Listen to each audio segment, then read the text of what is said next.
Media சொல்லிட்டு अरे भाई ओ रहने दो ना சொல்லுங்க அடுத்த கேள்வி கேளுங்க சொல்லுங்க தம்பி. தமிழ்நாட்டுல நீட் தேர்வு ஒரு பெரிய பிரச்சனையா இருக்கு. இந்த நீட் தேர்வுல திமுக தொடர்ச்சியா அதுல பிரச்சனை பண்ணிட்டு இருக்காங்க. அண்மையில கூட ஒரு அசம்பிளி பார்ட்டிஸ்ல எல்லாம் கூப்பிட்டு அவங்க ஒரு ரெசல்யூஷன் போட்டுட்டு இருக்காங்க.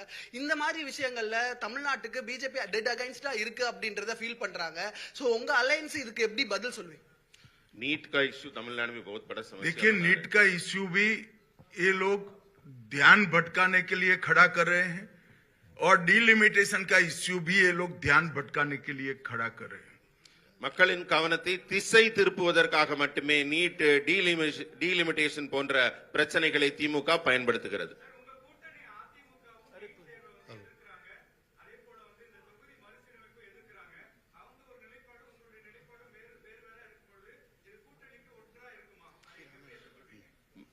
एआईडीएमके का जो स्टैंड है इन दोनों मुद्दों पर अलग है, उनका हटके है, मगर आपका डिफरेंट है। हम बैठकर चर्चा करेंगे और जरूरत पड़ेगी तो there will be a common minimum programme.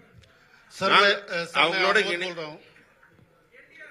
नहीं आप ट्रांसलेशन तो करो, क्यों ऐसा कर रहे हो? ஒரு அதிமுகவுடன் நாங்கள் அமர்ந்து பேச்சுவார்த்தை நடத்தி இருவருக்கும் பொதுவான ஒரு கருத்து ஒத்துசைவு ஏற்படும். அதனால நீங்க பொதுவான கருத்து ஏற்பட்ட பிறகுதான் தேர்தல் இருக்கும். அதனால நீங்க கவலைப்பட வேண்டாம். சார் मैं आमोद बोल सर आमोद காமன் நாங்க ஒரு லிஸ்ட் ஒரு common minimum program common consensus உருவாக்கப்படும் ரெண்டு கட்சிக்கும் இடையில. அடுத்து நாங்க பதில் சொன்ன பிறகு கேள்வி கேளுங்க. Wait for us to complete please. Shrikant ji आप जवाब लिखो मेरा, ऐसे नहीं होता है। नहीं पूरा नहीं நீங்க वो बीच में बोलने लग जाए तो न मत सुनो। நான் கேள்வி பதில் சொல்லி முடிச்ச பிறகு கேள்வி கேளுங்க. பதில முழுமையா வாங்குங்க. then you ask question. you should take the reply properly. Sir मैं आमोद मैंने नीट के बारे में ही कहा, शायद आपने सुना नहीं।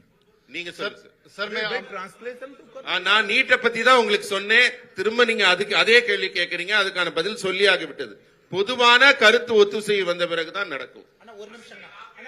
सर मैं आमोद बोल रहा हूं। आपने एक विषय कहा कि तमिलनाडु में करप्शन बड़ा इशू है, लेकिन उसको काउंटर करने के लिए बार बार भाषाई और डिलिमिटेशन का विषय लाया जा रहा है। कैसे काउंटर करेंगे?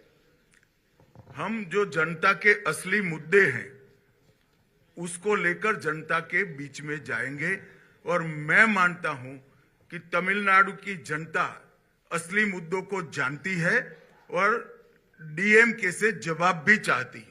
நான் தமிழ்நாடு மக்களை சந்திக்கும் போது தமிழ்நாடு மக்களின் உண்மையான பிரச்சனை